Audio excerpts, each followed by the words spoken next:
obanga criticizing. I really enjoy critical messages yakati kino wakikoze bubi, especially abanga ina solution muti kino wakikoze bubi wandikikoze oti. The problem with our society is just to condemn. Abanga oli condemning or criticizing. It is always you criticize and provide an alternative to what you're talking about. Mbasubiza nti olina ku lwencho Rwokuna tomorrow Thursday at 6 p.m. ndakuba nimwe live kumukutu gwange private channel ngabategeza the politics behind the homosexuality bill and this kind of excitement you see. You know, I want to reveal so much of what we cannot do here. You know who is behind this push, and if you think it is a moral drive, no, it is not a moral drive. It is a political drive. It is simply a politically driven thing. I'll give you the anecdotes in what it is. Tomorrow on the Simon Muyanga YouTube channel, just wait and see. Omanya abantu bano mwerabira nnyo, abantu berabira ebintu bye tuyisemu, abantu berabira engeri gavumenti yano gye yeeyisa. So abantu beetika ekintu nga looza alina kye yeetisse kizito naye nga weetisse empty. Anyway, the hot cup at 9 this morning with Proscovia Salaamu Musumba. Ndinaye wano era Salaamu ndikwenda kumusaasira nti 1 ndikuva mu klasi yo. I can assure you that in a few weeks I'll no longer be part of your class, part of your group. I think the Kamuli Road is okay because ndikwenda kusanga Kamuli wano kudamu mbita agega iwena mwendwa paka kaliro. Ikaliro. So, paka ikaliro. Okay. Kale obugombe bwona uliranga kunaba ulikutola Simon Muyanga lutayagadumire as the new Prime Minister of Uganda. I really want to be Prime Minister. If there is anything I'm serious about, I want to be Prime Minister of Uganda. I can fix this mess. Nobody else can fix it. Abalini President, please tell the man that Simon Muyanga wants to be Prime Minister so that you can live a stress-free age, old age. Onumire niba idukulubo. Zentambuze government igano ule chebeta omulamu oje yasoma ko mtu eta gasyohere oyidda kuliranga gasyoha musepichi nsanga iro kubona. Mti abanange abatega Baba TV era abawomerwa ensonga detuwa yako. Ninze mwala wa Busoga Proscovia Salaamu Musumba ufuniye omukisa okwagaana alamuza asaba obwami ng'ate akidde bulungi natasobola abufuna ekyo akidde bulungi era tatiire nga tabusobola tasobola abufuna oti babugaba batyo mbete babugaba batyo aye okusaba kuulibwa ensi yona yona. How else would you leave a man who has offered himself really? Zachendi kusaba, zachendi kwe I have offered. A government ebakubeneyo.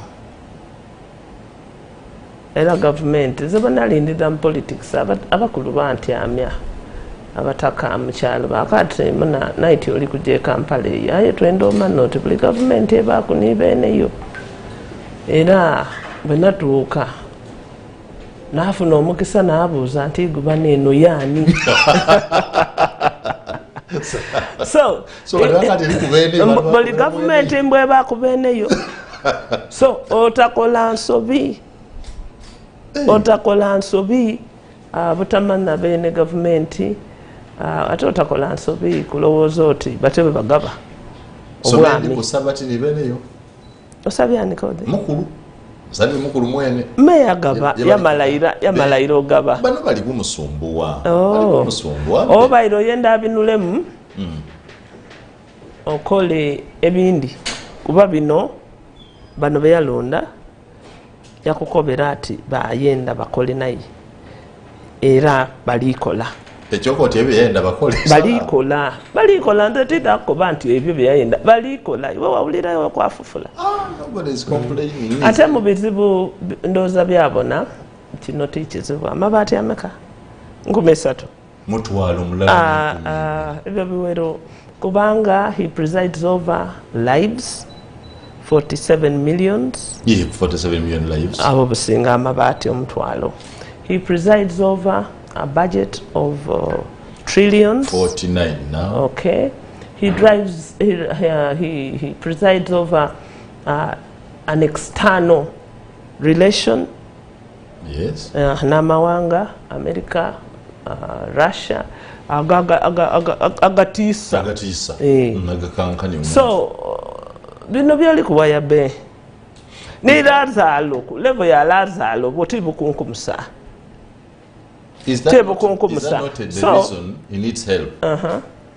Seriously speaking, Mr. Salam, don't you think Mr. Museveni needs help? Because at the end of the day, the country is not his. Uganda is ours. You see, he's the custodian of our aggregated interests as a nation. Yes. He is also a custodian of our aspirations. True. Tubaba tufu okumukoba nti ene nkola nfu. Era nga bulido bwe tumukoba nti ene nkola ki? Nfu. Aya ali oti yakoba yebuulirira yakoba ati bw'obanga toli ku threateninga entebe yange, you can get away with murder. And that's the operative word, the operative modus operandi. So, mubiba tunoonyenga mwebiba eriyo obukire bukirana omusoga bwakoba. So nze abana mmoja waffe bakoba ati amagezi ogatolewa mwinaho era omusyo gutolawa mwinaho era ife waife boli ku masigiri tondagano bimukola mbu obuti n'obuveera oyaba wa mwinaho n'olujjo nakutera kw'eryande lyamalira okunaania already noleeta eryande eryo wena nokunaania omusyo gwe wuwo. Just simple as that. That is it. Aye era omusoga amala yakoba ati eziramula eyabo namberi yaja. Nobody is tall enough to see the future. That is supposed to bring you into humility. Kukumanisa nti as a society no muntu aba mubaine. Collective wisdom is the biggest asset. Is the biggest asset. Kuba ze sobola obanga ekintu ndikibona ngeri wena ngoli kibona ngeri twagaita amagezi ago.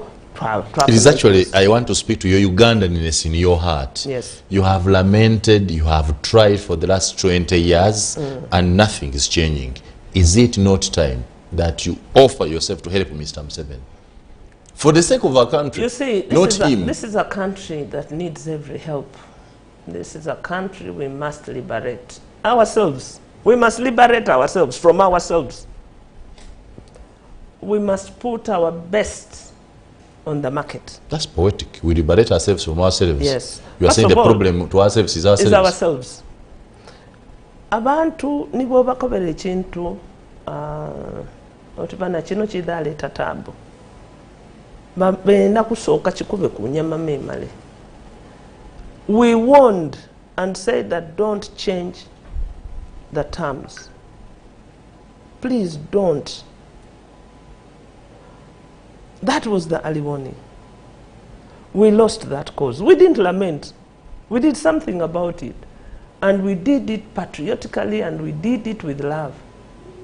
But abantu bali tebawulira those days. They were possessed with some demonic thing.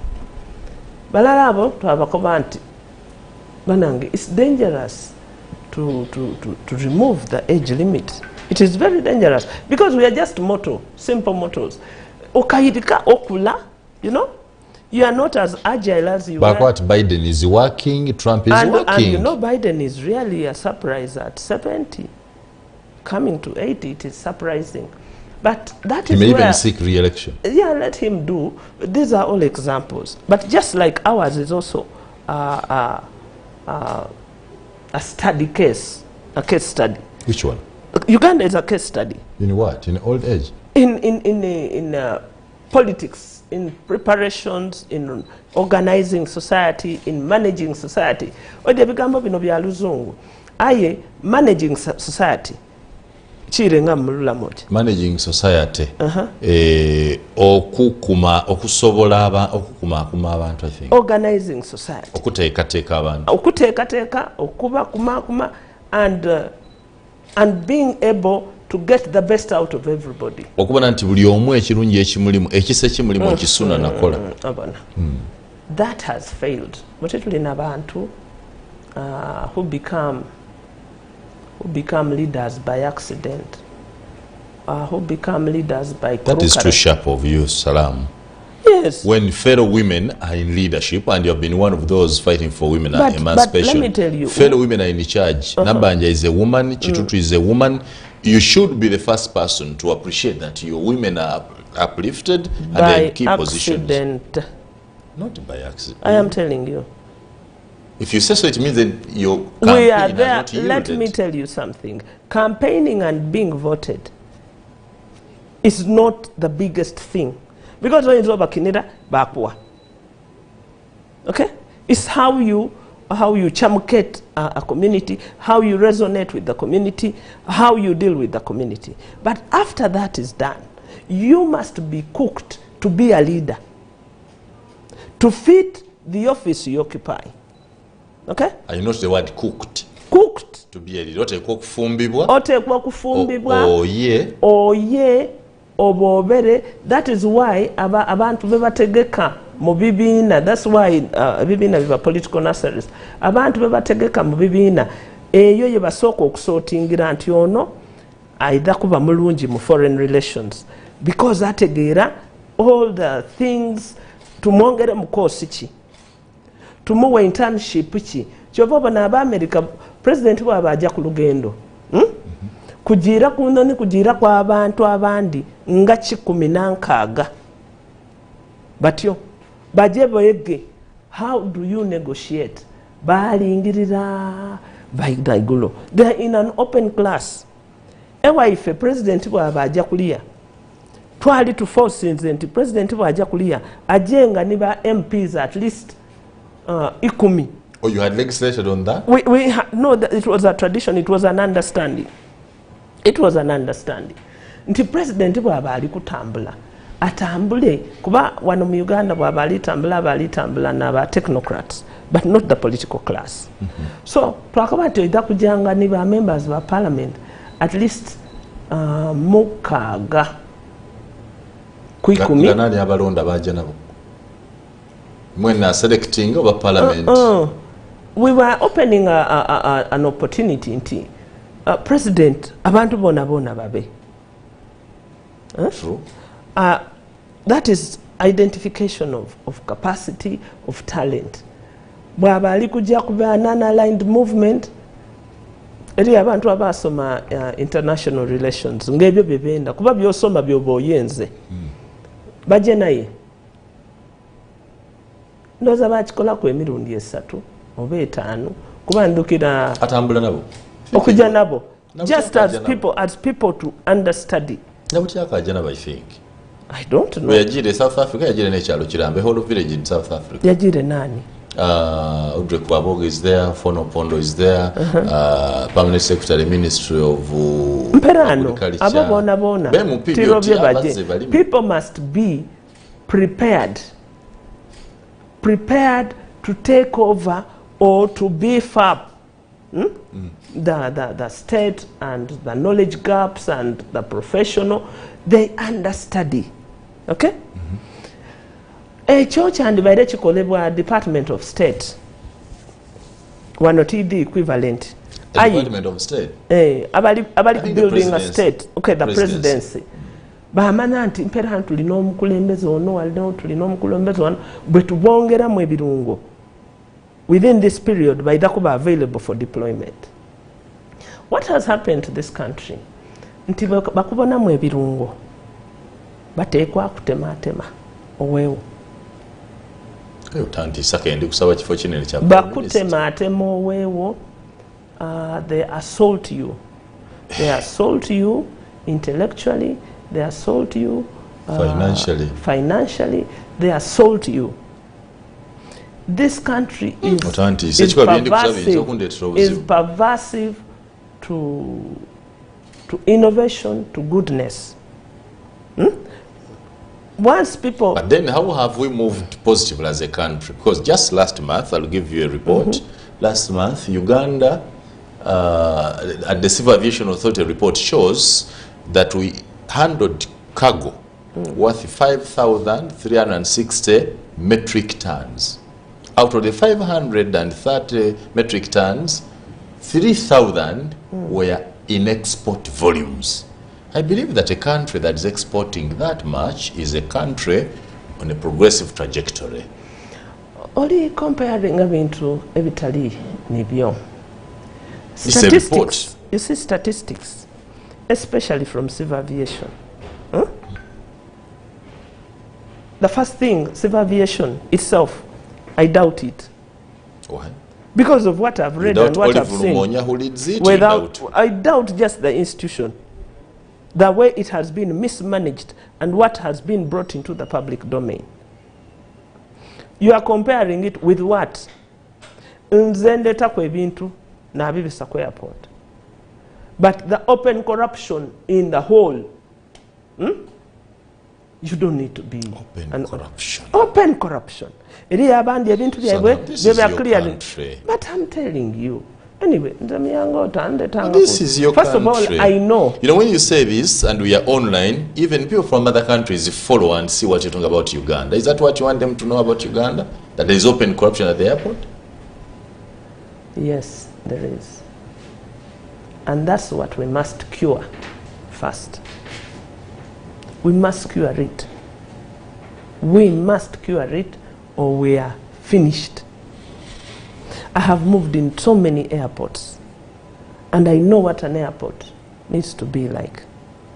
I have been to cargo holds and I know what a cargo hold should be like. I know the setup of Entebbe Airport and the slowness of keeping up with the trends, the patterns, the systems. I know that. I know about Chogam and how much investment we put in. And I know where the procurements that were done in Chogam, which hotel they ended up in. Okay? So, because it is, we try to more lukwe. Ngaba Uganda, try to more lukwe. When a country is rich, we are all rich. But when one person is rich, the rest of us are poor. So, civil aviation is not a measure. Go to the roads. Okay, let me compare. The export volumes. Okay, tell me about. We exported 3,600 exports. Exports. Tonnage. Fish, yes. You are talking about tonnage. Including fish, the tonnage and flowers and stuff like that. Yes. That is okay. Is that the potential? What did we want to export? What was the plan? So how far are we with that plan? Okay?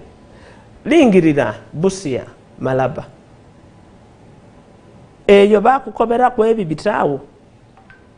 Because you should be comparing entry points. Yes. Bonagana, Malaba, Gatuna, Nimule, Lwahaha, Busia, Bwera. Matatu half dose of cooked up things. If you want to make a point, make the point validly across the country. Okay? You know, you can use statistics. Okuiba baino. I am telling you. Okay, if they are doing that well, why are there problems in there? Abantu bona bono ide abakolanga mchikubo, it was easier okuleta ebintu byo through by air. All those people were thrown out because their complaint was ntiboleta ebintu ku Christmas basooka kulingirira nani mwene byo baleta ebyabandi babi clearing quickly batunda. Christmas bwe waku oliwulira Christmas bwe waku meba yideka ebyabandi. They threw them out of business. They complained, they gave up, they left the city. The hot cup at 9. It is in URA. URA bakolera ago. iwe bibyo toida bikola ki toida kuba cleared basoka ebyabandi so that the market the other people are first in the market, and for you your Christmas season is damaged and you are out of business. Christmas lights on at the Tunda in New Year. Where do you get that? I know. We have not had anyone in the business complain or make such an allegation. Because, no one has. Because listen, they don't believe in you, they don't trust you, you have no contact with them. I do. The hot cup at 9, the Proscovia Salaamu Musumba, Vice President wa FDC wa Eastern Uganda. Mukawu, Salaamu is a bitter person. She has lived through, and actually, I pity Salaamu the very way I pity President Museveni. They are using their old age in stressful things. They don't want to be happy. I've chosen to help one. I'll let President Museveni cut the stress by being his Prime Minister. I don't know how to help Salaamu Musumba. If somebody should be able to help Salaamu Musumba. Let's have the Proscovia Salaamu Musumba, Vice Chairperson wa FDC or Eastern Uganda, Atera Omukawu. We are just right into the tuli mu mwezi gwa imungu twanika nti mwezi gwa abakyala because 8th March is next week. It should be, I expected you to be here to celebrate fellow women who have registered achievements, some of them in key positions, that we have a country which is almost in the hands of women, from the Speaker, the Prime Ministers, the Ministers, with the IGGs and the others. And I think this is what many of you are clamoring for. You thought women would offer better leadership. Are we there? Nikwenda kusooka buli omu mukobera nti tuli mwezi muyaka March. First March. March is a special month. You and me were born in March. True. You on 10th, me on 11th. Next week will be my birthday. Yes, and we have so much to celebrate. This year I'm going to celebrate in a special way. March is also Women's Day, International Women's Day. And it's really important that we take stock of what we have achieved for the women folk. We should also audit tukoze search obuyinza bwe twasaba obwadaza abakyala nga Mukyala Mpanga I think Faith Mwonda ba Faith Mwonda ba Sechitoleko, all those women, they wanted a better visibility of women and women leadership. Era bebakola platform ye batuterawo abakyala bangi kwe batyaime buti Mukyala Kalema, the Roaders. Mukyala Kalema Roda, the Mavenginas. Oh, very, very, very women. Oh, everybody has forgotten, looks like. And we should be celebrating those women. Bwe baali bali kulwanira ebifo ife bagala bayibwe nimwe bayidukulu bayibwe okutyama ku meeza ediramula basuubira nti obusomi bwaife n'embona y'ebintu yaife ne history yaife bidatuyamba okukola obukulembeze obwe ensa aye tukabulamu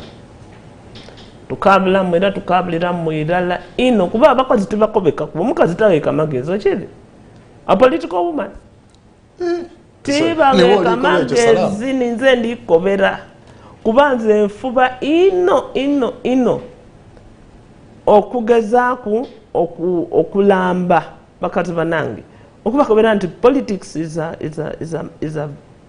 road mine.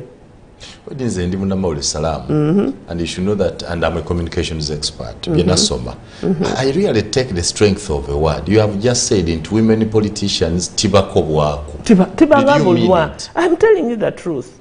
I'll tell you one time I told a lady, I said, Mama, entambule be.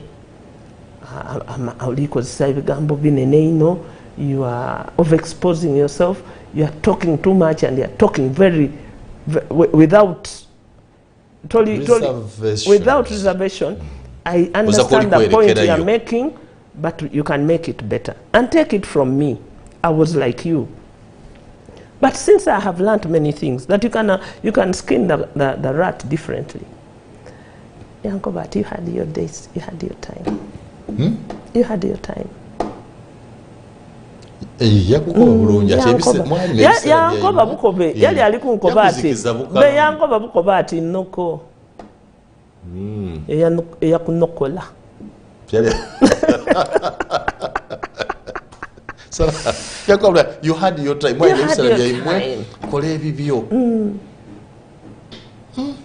And she crashed. Oh, she did? Yes, she crashed. Is she somebody you can tell us? No, I can't. No, I can't. Okay. And many are like that. Tulina ekituwuuba nga bakuwayira office. Yeah, mwana tide babasaada kibawuuba aye ekirina engeri ekituwuuba okwagana omukazi atebenkeire nga baaka mu office. I mean it's like you've been uprooted from, you didn't expect it. Who am I? Who am I? Who are you? To be where I am. Who am I? Who am I? Who am I? Tisobola kasita owulirango omuntu yena mukazi oba musaada atandikira who am I? Manoti oyo. Ninzaani abagano. You mean you wanted to be nothing? You are not fit for purpose? So you did not destined to be there. You never wanted to be there. It's a surprise. Never expected, never worked through her brain that she could never be that. So omutoire mumadi omuswira agakaya taidi how to navigate. Meba abandagana ya ireno yakubeno yako. Me nibo obofuni obwami aba bajoku okweyuna okukubaka banji ono yakoba kino ate iwe yakatuuka iwe right honorable iwe HE iwe nankani iwe honorable oidana butala wena ate niwe webonanga walooza nti ensi yona eribona iwe by the time ojo kuva mu buntonjo bwa stiletto ngense ekubiseko. So you're not happy with the women leadership? I am not happy. I think they need help. We all need help. And I will tell you, I'm a beneficiary of so much help. Nze Bishop Ngandeta nokuneta. Bishop Bamozi. Yanti amya akabat mwalange ekyo tikyenda. Mwalange ekyo tochiranga. Ekyo tiba kikola. Mwalange ekyo tiba kikola bati. Oba ekyo tikyo kikusuubiramu. I want you to be like this. Bulido mbakobera nti omuntu nga Honorable Augustine Ruzindana nga bwakweta n'ayogera niwe wekoma kwakobota. When was that? Nga mu parliament? Oti I'm worth his attention. Yakola ngo bisera yabeera yakweta yakati. Nga kweta salam this and this. Obona Kawanga. Semogere. Kawanga of Masaka, John Baptist. Yakuwe emyaka. Muwala wange kakati. Ng'akwiziza kumbali. Tikwanika ku luggali mu bantu bayino. Kankukobere. Ate akwiza kumbali ng'akuboinemu ekinusi. Not everyone. Not everyone. Waba ni Abenego Ongom. Yakwiza kumbali. Dick Nyaya yakwiza kumbali. People from everywhere. Eli Karuhanga. And says, you know, my sister. That one.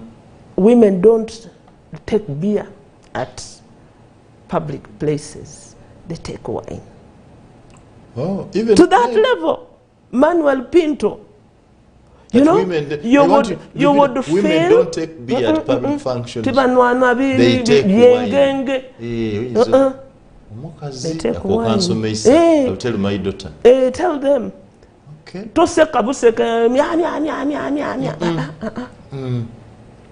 So the political etiquette.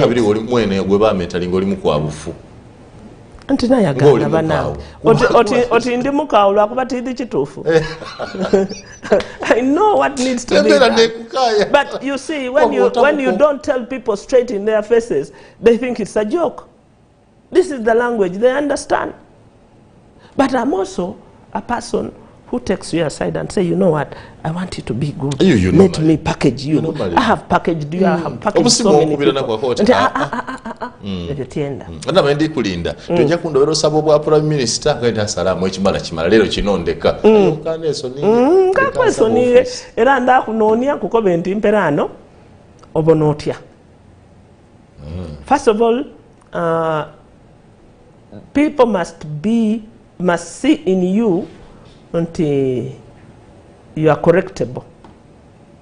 Abakuleka bw'abanda ekisenge wayira nti nga oli chapati wayira oli mu magalava ayebo oli mu malagalava oli awo mwasamu, they let you crash.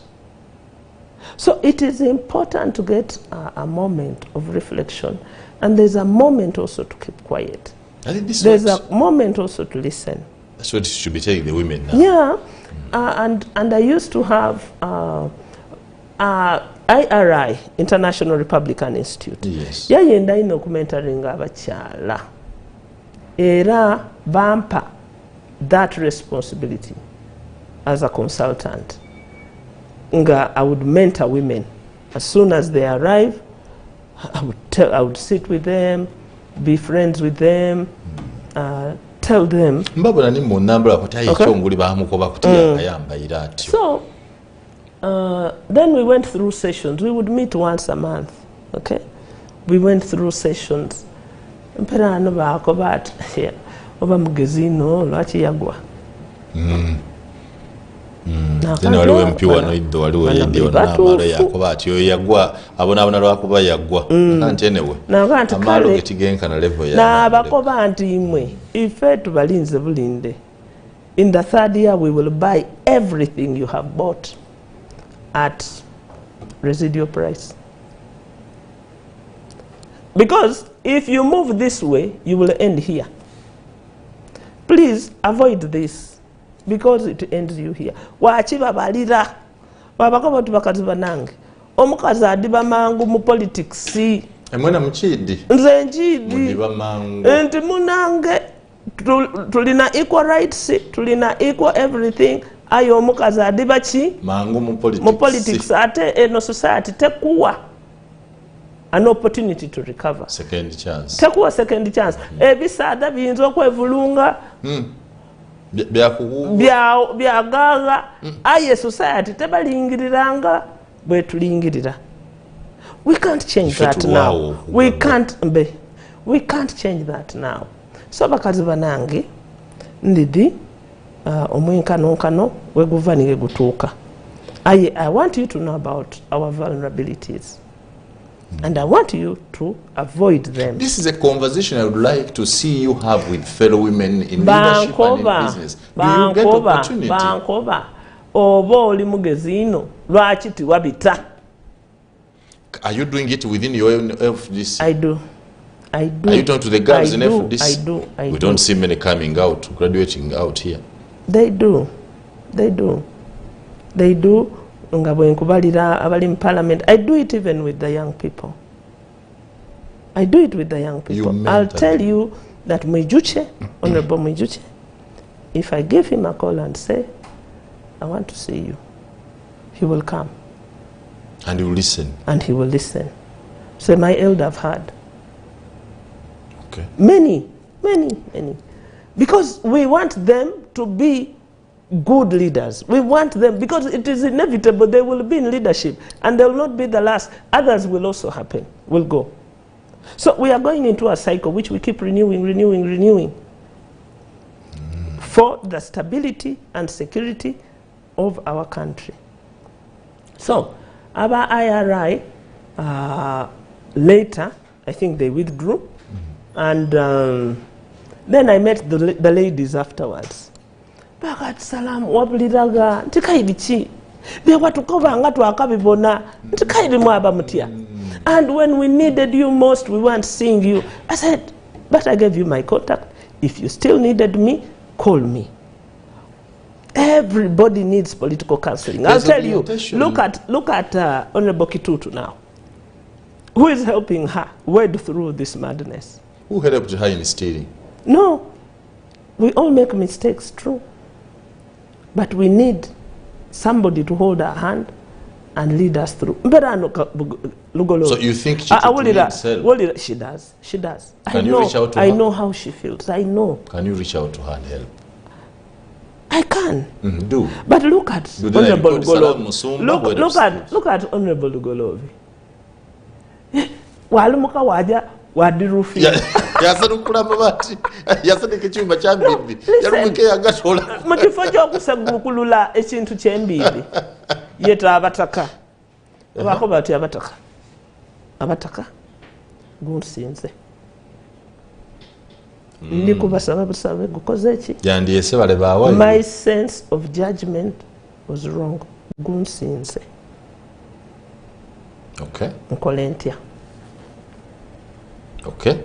You ask the voters. Yes, I went wrong. and also come to the country and tell the people, look, I should have done better. I didn't.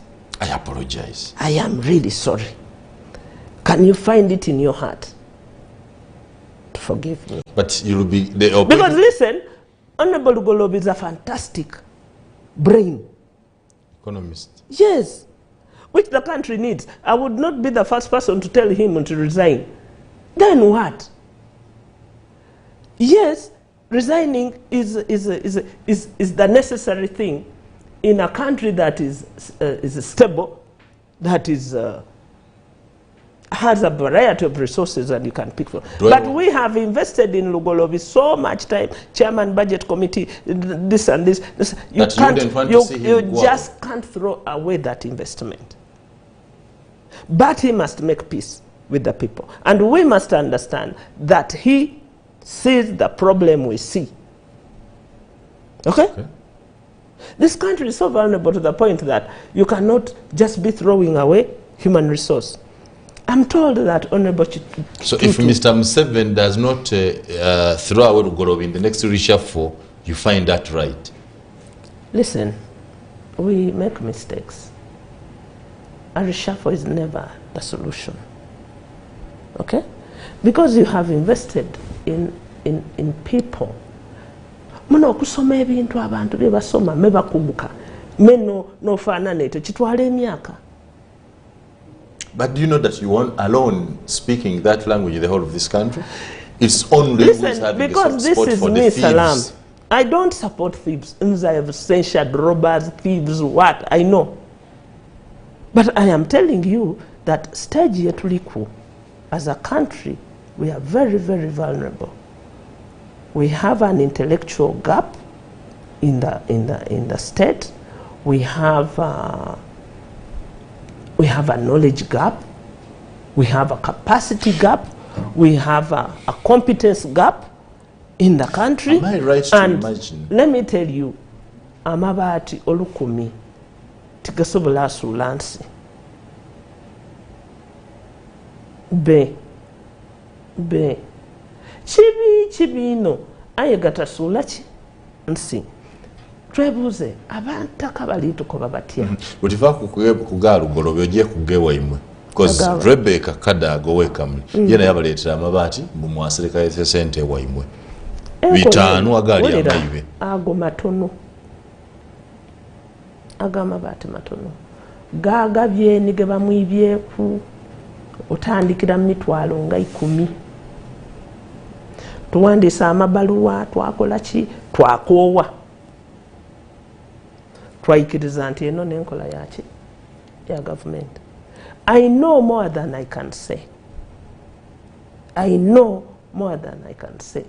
But I'm telling you, nti bana abantu bano obwibi bufuuse enkola. The speaker told them to carry their own cross. You are saying they need help. They don't need help. The entire government needs help. It needs help. It needs help. Kuba ebyo byemubona kuno ebitono. Aye twebaze Katonda nti tubiboine na bayibye ni future yaife. Omuntu yagwiba ku future walonzo oti ololusaga. Bayiba ni future y'abaana baife ni baidukulu baife. Kuiba, you mean when somebody to secure your future means kuiba future? Bayajibye ate timwebuuzanga naku nti securing your future baali baliko bayani weeno oli kwebaliramu. Yes. Securing your future. To secure your future. And when I were younger. Nti amasanze butigaidde bulamu kitigabangayo. So my future will be better. Masanze gatuuse buyuga. Bukole ki? Okulambala n'enkoko. Ng'otaire ku itaala. What are you saying? I mean, securing your future, the package is clear. Nti enkoko musula nadda. N'embuzi. Tuba kiri. Mbena ano mujata ako itaala dona dikuga. Buchaire. So embuli jako na jiboni ya Jona is emboli yanga n'enkoko jiboni. Jimera jikoko lima. Let's have a short break. World Cup at 9 ne Proscovia Salaamu Musumba ku Ganga muka Baba TV tukwenda kumaliza mudakika da December yo 23 ndikwenda Salaamu umbe twali kwogera ku mwezi guno mwezi gw'abakyala. Salaamu akubye ati abakyala bali mu byobufuzi benda obuyambi era yakuba ati abandi waliwo ekiri kubawubanga bamala okufuna obuyinza waliwo ekibawuuba takyatula yakati gali ekibawuuba yakuba ni statement eyininga omunamule jakakati abakazi abali mu byobufuzi bagaga mangu okusinga basaada banaibwe basaada mu byobufuzi. Let us now look at you're talking about the Kitutu because the saga seems to have more women. Nakadama wewe yatwala kwa mabati kadaga yatwala mbana chena ulire Kitutu yatwala ku eriyo chena ulire atubabaire bakola investigation ku nsonga eyo mu office ya prime minister mperano okubona equalizer ntakafira muzenka mbo yatandika okugabira ku baine baba unsuspiciously bali what is going on yaba waira banaba January Feb toli bana receipt ayenga investigation mbiyali etandise so abandi were co-opted inadvertently but they had the responsibility okubuuza what is this to do a due diligence which they did not. So leka tulinde tubone investigation eyo ayenga tulwire ino nga tubakobera anti processes the government dona mwadonona to the extent inti stores of government litukira mayumba g'abantu government stores. How are they received? How are they requisitioned out? How are they delivered? byona ebyo ate nabo nanga waliwo n'olutalo between the technocrats and the political leaders anti the political leaders bagwire mu gap y'aba technocrats babagwire lero bakati oli mutuufu babasuulira awo ekintu nenda kula ku mabaati kuba tulina ebintu kamaala. Parliament meets today to receive the probe report, the report of the probe committee on the NSSF. So far it shows that another woman, Bet Amongi, has mismanaged the workers' scheme. Somebody is even proposing that the scheme should be managed by the Minister of Finance as opposed to the Minister of Gender. I believe that while you're in Parliament, you struggled to see. I don't know which Parliament chose to have this thing managed by both Finance and Gender. Mbarano kankobere. Ebyo ebiri mu NSSF byangabana da sente da byabwibi robbery. Nendo otandikireko Honorable Zoe Bakoro yakoba oyo ni loose change owaba nene bebakozesa loose change ni free money available ate abakozi bene bandi baire basima ino retired Colonel Dr. Kizabesige kuba mu COVID gagati ne yaleta proposal Besige, I remember at half term abantu ba accessing their money by the way. It is Besige. By the way, it is Besige. Obwongo Besige ne ya proposing ekyo for people to cut out this financial stress. They can access part of their money. Why keep your money when you need it? So, ekyo yabanga kikolera abana Uganda ku bwongo bwe ngata emikasangati. Now I remember precisely. Mperano, essente ezo. But he also said that that money is not there.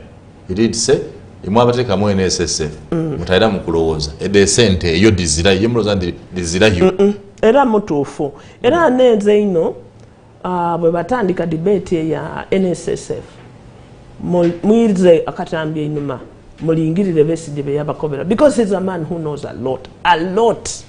Ate Besigye atakoba nga ati otakola ekyo n'okikola.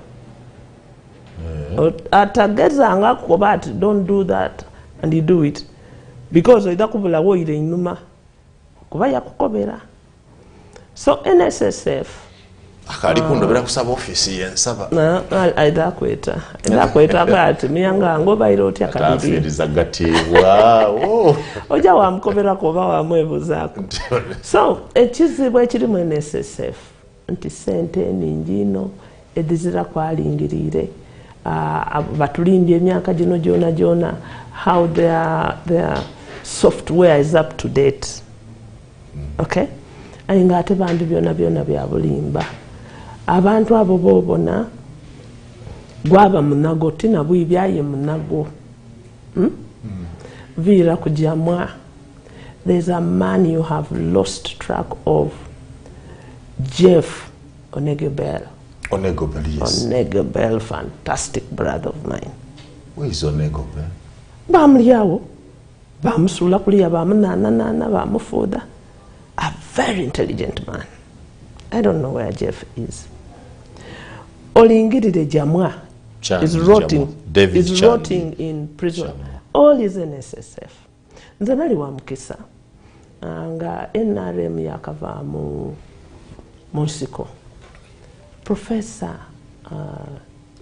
Muzale.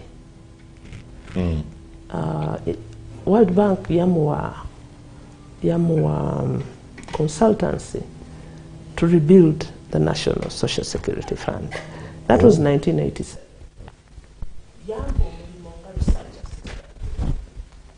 Hey. The National Social Security. So, giving about the National Social Security Fund, how it was meant to be, what it was supposed to achieve. Enongo same. But I'll tell you, it's not that story. It is not part of the story. The report we are going to receive. It's not the story. It is not the story. It is only part of the story.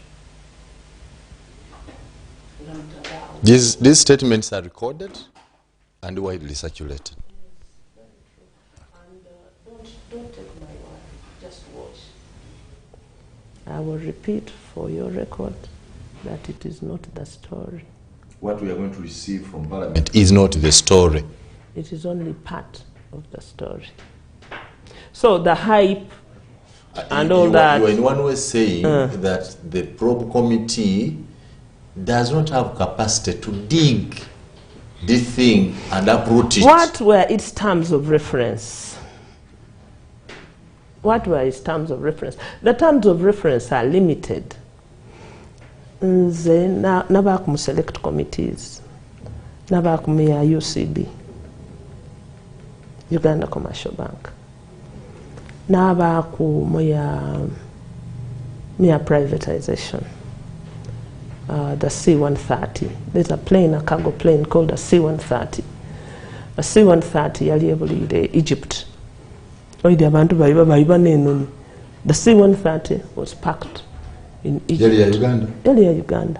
A military plane. C-130. It's a C-130. Ngabo Boeing 747.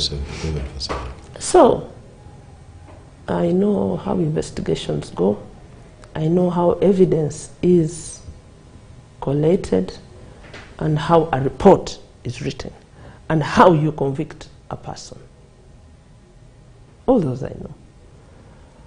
There are people who are fantastic. A man called Kweronda Ruhemba. Kweronda Ruhemba? I remember these people. I'm lucky I covered your 6th Parliament and 7th. I knew these people. I mentioned these names. I mentioned these names so that you go back and read the Hansard.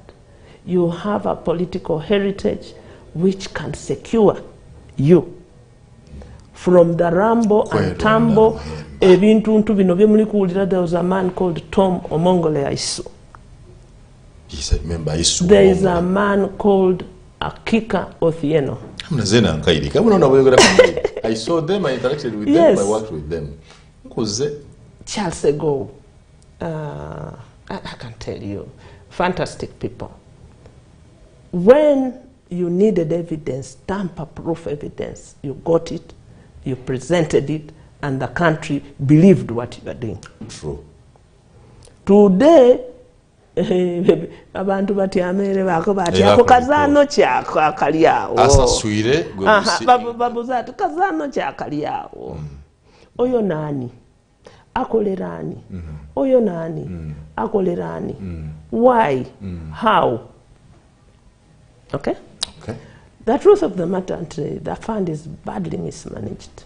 No, Salaamu. It is. When you said the fund is badly mismanaged, now we have a celebrated CEO called Byarugaba. Namwenda. I loved that guy. Richard Byarugaba. I just loved him. Just turned the thing upside down. I loved that guy. I didn't like him, I just loved him. I could see the real, you know, Nyaikun, CEO wa Kenya Airways, they were resembling, their work methods, the energy, the agility, the style. I just loved them. I said, those are the guys. You see, when you hang around too long, you begin to lose yourself. And the killer was when he started asking for a third term.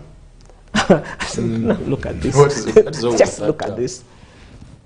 You think he would have served his 2 terms and retired and at that? Go, please go. He had the love for the fund. He knew the fund needed him. Now you see what it has done to him. You see how it has ruined a good reputation. It's coming back. The report says he should be appointed. It's coming back to take over, I think. Basing on what? You guys, that is why you become suspect. Do you know people pay $1 million? Bakutera wa $1 million. Million na be dollar. Either dollar. Aterero vera mulana millioni itanu ikumi dinteregale.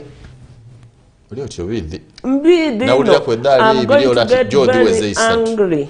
I'm going to get very angry and name you. Kuba kwe bituse abantu baliroza tuli basiru kuba tusirike. Kankobere nensi omuntu lekamba we enamba yange 0752 Salaamu toira 0752 795 490. Let me be the depository. Let me be the depository of people's anger, of people's things they know they want to change, but they can't find where to put them. I know of some 60 billion fixed on a fixed account somewhere to sort out the Uganda craze thing, but with another letter saying write off that debt. But some 60 billion is fixed somewhere to sort out the debt, but a letter says write it off. That after it's written off, the other money goes. I will tell you. So you said the number is 0. But the number is 0752 795 795, yes. 490. 490. Yes. If you want us to continue this conversation.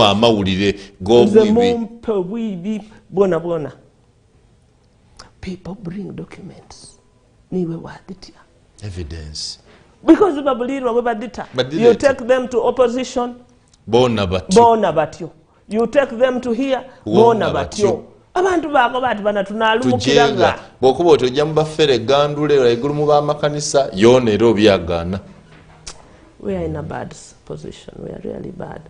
But you see, the issue is not whether Byarugaba should be or should not, because I've told you there's Jeff Onegebel who was even better. They ruined Onegebel. They ruined Onegebel. I can tell you.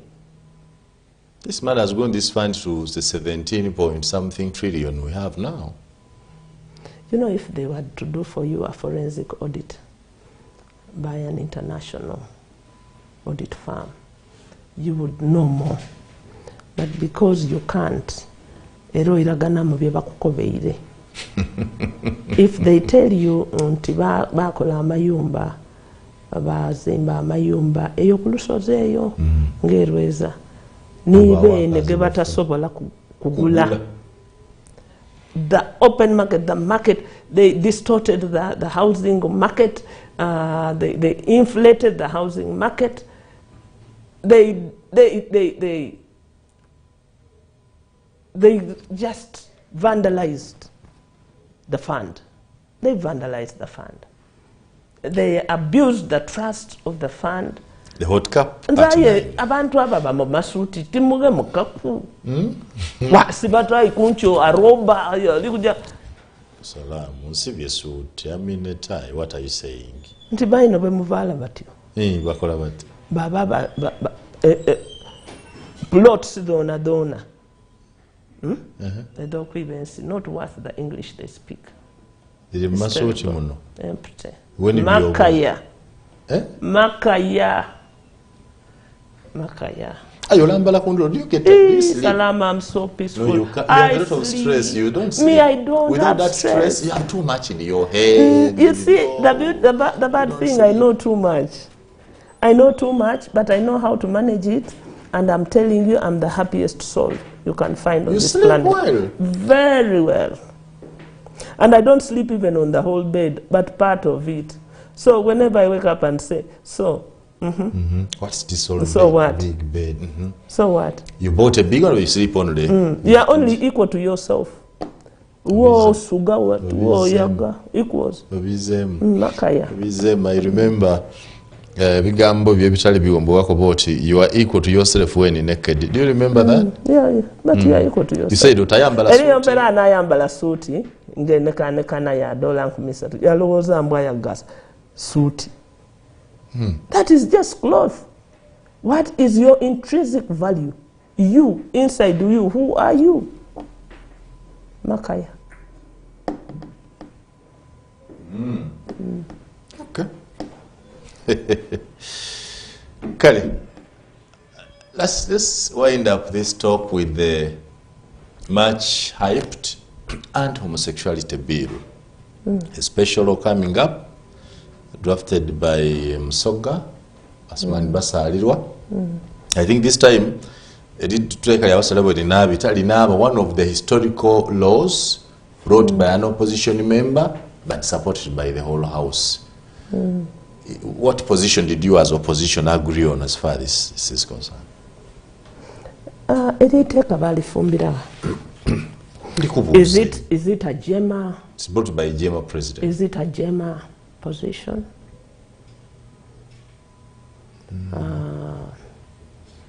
Is it what? Because there is been to kumagala parliament they are not cooked. They are not cooked. They have not gone through the due processes. They must. Okuwalabana okuli in parliament. Salam. Okuwalabana okuli in parliament. Kuwalabana. Because Honorable Asman should be bringing a document with an address. Because he's a GEMA president. What do you mean by you said document with an address? An address. Yes, there must be somebody to own it. Okay? It must be either Abujiri municipality document. And it must be known so. You see, we have to be honest. You are simply saying it must have come from one of his constituencies. So, who does it represent? Because when I know who it represents, I know how to respond. Maybe it's a moral effort. That is a caucus.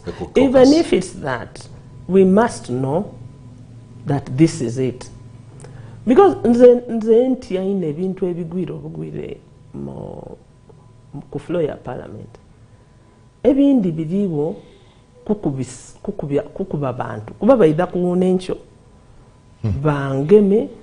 Bagema abaana bange bakoba ati abaana abo balikola ebintu bino. You see? And it will be weaponized, and it will be used against sections of the population. In our history, mwidukire bweba asiba ku retired Colonel Dr. Kizza Besigye ebisango ati rape, yes, ati biki. The only thing I remember about Besigye's rape case is the statement of Justice Katusi that said that for you to bring such false evidence bogus against a man who has offered himself for the highest office of the land. Oh, that statement. It's the most beautiful statement in the whole judgment. Anyway, nze leka tubone tulingirire oide nakudino ni bolingirire oti omana oti yali kireta ali kubaza kino babaza bubaze. So I cannot follow anything, everything that is moving, no, because we have damaged our society, we have damaged ourselves, we have damaged the future generations, because tibaidi obukulembeze babukola batya. Kubanga a notice is supposed to be given of a bill. I don't know whether this is going to be a notice. Notice of a bill. A notice of a bill. Then that notice goes into the next phase of a public hearing. Public hearing. There are other mechanisms of dealing with what they say we are dealing with. Okay? I think the ate wona waliwo n'ebintu ebitaligemebwa bulungi. Either nasomyenga the president consents to the anti-homosexual. Nabuza nti kairi eno yabitali. Aye bali kwogera kubikaire. So there must be a history. Salaamu, that's why a preamble about this new anti-homosexuality bill. Mama Dr. Stella Nyanzi kulamusiza nnyo. Kulaba kuli ogoberera bali kuberayo nalo Stella, my dear. Kulamusiza. Stella is my mother. That you should know. Okay. I think I come from those bright people. This law is different from the first one, that the clergy, the church, and the Nabasiram bali kuli wagira in an unprecedented manner. They have gone to the president, they have come to parliament, they are going everywhere to say, please. I will tell you, that is within their realm. That is within their mandate. But how they do it also matters. But I'll also tell you, they will not even give you minutes of where they have discussed this before they arrive in Kasoks. Wazira bati aimeku, wazira chebana kukobera, yena ya boyine ku TV, yena ya simbla. Batekezaga chebaba baide nacho, bakoba as a church, this is what we no, they're saying that the Interreligious Council of Uganda, this is our position. Interreligious Council of Uganda nga baibanga obululuano babanga lina positioni. Baibanga obululu muboyine mulingirire, we have damaged this country, mwena mulingirire, mulikwire ngulu ngobwire bucheire. Where have you been? You see, you cannot have a seasonal engagement with society. It is full time. This country has gone to waste under your very supervision. That doesn't stop you from bringing in anything new. But the energy you use on the tail end of problems, instead of early warning and early response, is what has led us to this. You are equally as guilty as everybody else. They are. Just to remind you that today is Wednesday. Yes, I had Ash Wednesday. On and Sunday. I'm saying this because I'm duty bound to say it. But I should remind you that today is a Wednesday. On Sunday, you will be in church to receive Eucharistia. Yes, because the person I'm going to stand in front of is an ordained person ordained, and I see him not as him, I see Christ in him. I don't see him, because if I was seeing him, I wouldn't go. May you therefore see Christ coming to Parliament for the anti-homosexuality. It is Christ. I'll tell you coming. something. There used to be a poem I loved. If Jesus came to your house to spend a day or two, if Jesus Christ came to your house to spend a day or two, if he calls me and says, "Miyanga, I'm coming to your house tomorrow," Jesus, I will say, please. What would he find? I forget the rest, but I know Jesus, I love give that. me 3 days to organize. Okay. But what they are pursuing in hot pursuit, they are late. They are late. They are late. I remember I worked for the Uganda Red Cross Society, and I was the head of the HIV/AIDS program and blood donor recruitment. We went for an AIDS conference in Berlin. I think it was 1988 or 91, something. And the late Bishop Misael Kauma ran back into the conference hall in shock. I said, "Vanabank, ensi yafadda bweti. Ensi yafadda bweti." Because we had gone, was it Berlin? We also went to Berlin, but we also went to Amsterdam. And we went through the red light district. And those things we saw were alien to us. Ngoyagana sex workers abali mu showroom. Munda birwamu. They are enticing you. And it was shock. And because we were obsessed with survival, how does our race survive this onslaught of HIV/AIDS? We forgot about other things. Now those things have followed us. The things you saw there, the things we saw, they have now followed us. They have followed you here. They have actually arrived. And everybody knows the trouble. I am also told that Bujiri district, Bujiri municipality, Eversman, is the hotbed. But you don't solve problems in haste like that. You get to the bottom of it. What has gone wrong in Bujiri? Because Bujiri ni naluwerere, banange muidukira naluwerere.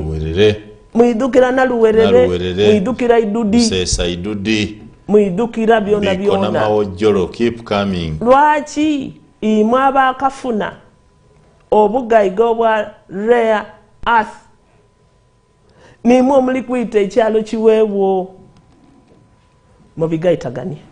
There must be a conversation. There must be a conversation of what our social agenda is. And I also invite the religious to look at the social agenda they are pursuing, mid-term, long-term. The hot cup at 9. Hon.Proscovia Salaamu Musumba. Elsewhere in Nigeria, Bola Ahmed Tinubu is Nigeria's new president-elect. Kusinza kumawulire agali kuveeyo. Bakobye nti babazemu akalulu. This man ali ku bitundu 36.6%, followed by Abubakar Atiku with 29.4%, followed by Peter Obi ali ku 25.3%, and the last one is Rabiu Kwankwaso, who's rating at 6.2%, and the rest at 2.7%. So as of today, and as of now, news coming in shows that Bola Tinubu, that Muzei there, is set to be Nigeria's new president. The elections in Nigeria, we're reading, and when we meet again, we'll be able to analyze and draw lessons from the Nigerian election, which is being monitored by our own East Africans. President Uhuru Kenyatta of Kenya and Crispin Kaheru of Uganda are part of the election observer mission in Nigeria. The hot cup at 9 to the NCA with Proscovia Salaamu Musumba Omukau. Thank you for your time. Thank you for your debate. No. Three things to note. I don't like you to define me like that. No, I'm not. Your smile comes after. I'm a patriot. I'm a loving person. Loving person. And a caring person. And you'd be happy to be my friend. Okay, to note for today, Salaamu Musumba said that the report from the probe committee on NSSF that you are yet to receive in Parliament today is not the full report. It's just part of the story. Correct. Says it will not be the story. No. It cannot be the complete story. It's part of the story. True. Salaamu Musumba also says that Asumani Basalirwa's anti-homosexuality bill